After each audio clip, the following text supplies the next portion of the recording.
ibalik yan dito sa ating bansa. Pero malabo yun kasi itong gobyerno nga ayaw.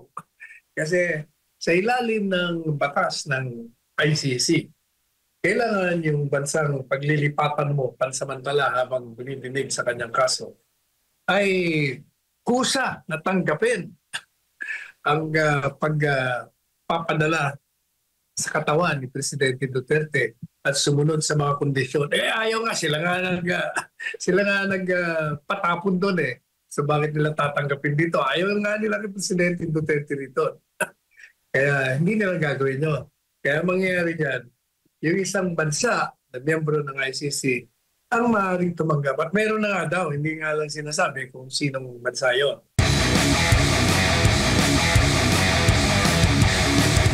Ang sinasabi po natin sa artikulo natin, kaya ng kabagat, ang pamahalaan ay kung gusto talagang ibalik ang dating Presidente Duterte, ay kayang-kayang gawin. Sapagkat nga ito ay gumawa ng kamalian, illegal, kayang iwasto ito. Especially because kitang-kita naman talaga ang kamalian na ginawa ng mga indinimanda dyan sa Korte Suprema kaugnay dito sa petition for writ o habeas corpus. At gaya po ng binasa mo kanina, sinasabi natin doon na kung titingnan mo yung Rome Statute, maliwanag po ang itinatakda noon na kailangan yung warrant of arrest na inisyo ng International Criminal Court or ICC ay dapat bago mo maipatupad ito, bago mo arrestuin ang tao, ay sumunod sa mga proseso itinatakda. At ang nakalagay doon, kailangan dumaan ito sa isang judicial authority. Hindi ko sabihin sa madaling salita.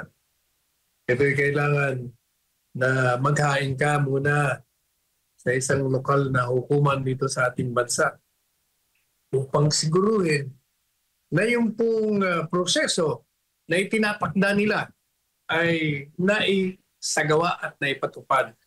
Pangalawa, yung karapatan ng akusado ay kinilala mo at binigyan mo ng pagkakataon na ipaliwanag sa hukuman ang kamalian ng inisyong warrant of arrest. Yung po ang hindi nila sinunod.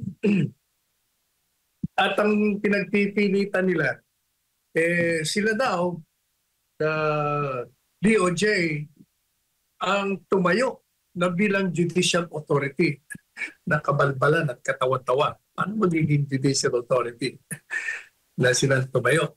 Kaya doon po sa isang dokumento na nagpapakita kung sinunod nila yung Rome Statute kaugnay sa pagpapatupad ng aresto, mandamiento de arresto. Specifically yung numero 59, 59, kalagay doon. Kung sinunod ba yung process, yung sinabi ko sa iyo na kailangan dumaan ka muna sa hukuman ng lokal at siguraduhin mo na walang irregularidad at kinilala mo ang karapatan ng akusado. Alam niyo po ba ang sagot doon ng ambassador? Siya ba pangalan ng ambassador nila? Ang sabi niya, I don't know. Don't know. Hindi ko alam. Biro yun, hindi niya alam. Kaya nung nagkaroon ng Senate hearing dyan hindi niya malaman kung paano yung papaliwanag. Kasi nga, ang katotohanan talagang hindi nila sinunod. Kaya they were playing safe, kunyari don't know. Pero sa mga pahayag ng DOJ, sinasabi na, hindi sinunod namin kami yung judicial authority. At sinabi po natin sa ating petisyon sa Korte Suprema, dyan sa column nga, na sa saligang batas natin, maliwanag na itinatakda na ang pag-issue ng warrant of arrest dito sa ating bansa, kailangan yung judge, yung hukom, na tumanggap ng demanda. Personal na pag-aralan kung merong probable cause. Meaning, ibig sabihin, kung maaaring sa kalakaran na binabanggit dun sa demanda, nakikita na maaaring ang akusado ay isinagawa ang demanda sa kanyang krimen. Pag nalaman niya na maaari o may probable cause, saka lang siya mag-i-issue ng warrant. At nakalagay din sa laging batas natin na hindi ubra yung mga unreasonable seizure na tinatawag, unreasonable search and seizure. Hindi makatarungan at illegal na papasok sa pribadong bahay at search yun sa iyong mga gamit at pagkuha sa iyong kalayaan, pag-aalis sa iyong karapatan na manatili sa isang lugar. Yan po yung nilabag nila. Klarong-klaro ng paglabag. Kaya sabi natin, itong kadahilanan na ito, masyadong maliwanag pa sa sikat ng araw na ang pamahalaan natin ay nilabag ang saligang batas. Nilabag ang ating batas kaugnay sa pag-aaresto. At nilabag din ang probisyon ng Rome Statute sa pagpapatupad ng kanilang mandamiento de arresto. Madaling sabi, yung ating artikulong yun ang pinakabuod.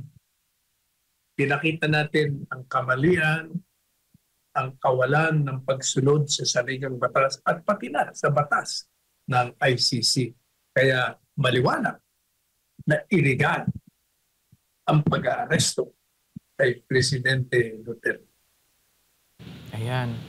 Pero Attorney Sal, kaugnay naman sa issue ng interim release, which is ngayon ay mainit din na issue kay dating Pangulong Duterte. Kung sakaling aprubahan ito ng ICC, sa tingin nyo ba mas magiging ligtas ba si Tatay Digong sa ibang bansa o dapat ba pauwiin na talaga dito sa Pilipinas ang dating presidente? Ibalik yan dito sa ating bansa. Pero malabo yun kasi itong gobyerno nga ayaw. Kasi sa ilalim ng batas ng ICC, kailangan yung bansang paglilipatan mo pansamantala habang binidinig sa kanyang kaso ay kusa na tanggapin ang pagpapadala sa katawan ni Presidente Duterte at sumunod sa mga kondisyon. Ayaw nga, sila nga nagpatapon doon So bakit nila tatanggapin dito? Ayaw nga nila kay Presidente Duterte dito. Kaya hindi nila gagawin yun. Kaya mangyayari dyan, yung isang bansa na miyembro ng ICC ang maaaring tumanggap. At meron na nga daw, hindi nga lang sinasabi kung sinong bansa yun. Ang tanong ngayon, magiging safe ba siya? Palagay ko naman, dahil yung tatanggap niyan, merong mga kondisyon ang ibibigay ang ICC na kung hindi nila kaya, ay hindi nila tatanggapin. Ang unang-una na siyempre dyan, yung kanyang seguridad. Kailangan sila ay gumawa ng mga hakbangin to secure, to provide protection doon sa bilanggo. Pangalawa, kailangan yung kanyang kalusugan. Pangatlo, kailangan bibigyan mo ng guarantee ang ICC na pag mayroong pandinig, pwede siyang umaten. O kaya siguro, because of that, kailangan yung malapit lang sa ICC para hindi problematic yung pagpapadala sa kanya pag meron siyang bista. At siguraduhin din na yung kanyang pasilidad ay hindi naman makakasira sa health ng bilanggo. Kasi kailangan talaga alagaan mo siya. Otherwise, baka magkasakit pa yan at lalong lumala ang kanyang sakit. O yan ang mga kondisyon na ayaw siyempre ng gobyerno natin. Ayaw nila. Pinatapon nga nila. Ayaw nila kainin. Kaya nga, sabi natin, bakit pa maghihintay ang gobyerno ito na, number one, kung ang petisyon sa Korte Suprema, yung writ of habeas corpus, ay magkaroon ng desisyon na pabor sa Presidente Duterte at utusan itong gobyerno na ibalik. Bakit pa sila maghihintay na sa harap-harapan, sa mukha nila, pagsabihan sila na illegal ang ginawa nyo at ibalik nyo, iwasto, dalhin nyo rito yan. Mas sila maghihintay doon. Pangalawa, bakit pa sila maghihintay na yung mismong pinagtapunan nila ay mag-i-issue ng pansamantalang release? O di sampal din sa mukha nila yun. Ibig sabihin, lumalabas na ang mga kalakaran sa ilalim ng pag-aaresto ay may diferensya. O kaya binigyan, lalong-lalo pa yung kanyang edad. Matanda na siya, mahina na siya, hindi siya kasing lusog nung siya ay naging presidente noong 2016 na malakas pa. O, yun ang mga kalakaran dyan sa ilalim ng interim release. Kaya yung mga nangungontra dyan, mga kumukontra lang naman ho dyan yung mga nasa kaliwa, saka yung mga dilaw. Sila mga ayaw na ayaw kasi si Presidente Duterte ang pinakasimbolo ng oposisyon ng lahat ng kalokohan, lahat ng korupsyon, lahat ng katiwalian, lahat ng kawalan ng pagsunod sa batas dito sa ating bansa. Siya ang nagiging simbolo ngayon at ang kanyang anak. Kaya kailangan huwag makabalikan dito. Ang problema sa inyo, kahit nga hindi nyo pinabalik yan at nakakulong yan, naglagapa ka ngayon lahat sa halalan. Kapag itong taong bayan ay nanindigan para sa kanyang legasiya, sa kanyang mandato, at talagang niyakap siya at ipinakita sa pamamagitan ng balota, mabuti nga hindi sa karahasan, na tumutol sila sa inyong ginawa. Sana hindi na makarating ang pagkakataon na yung pagtutol na yan ay mapunta pa sa hindi nyo gusto. Maibalik na naman yung mga nakaraang kasaysayan kung saan sa pamamagitan ng kapangyarihan ng taong bayan ay tinanggal ang mga niluklok nila sa kapangyarihan.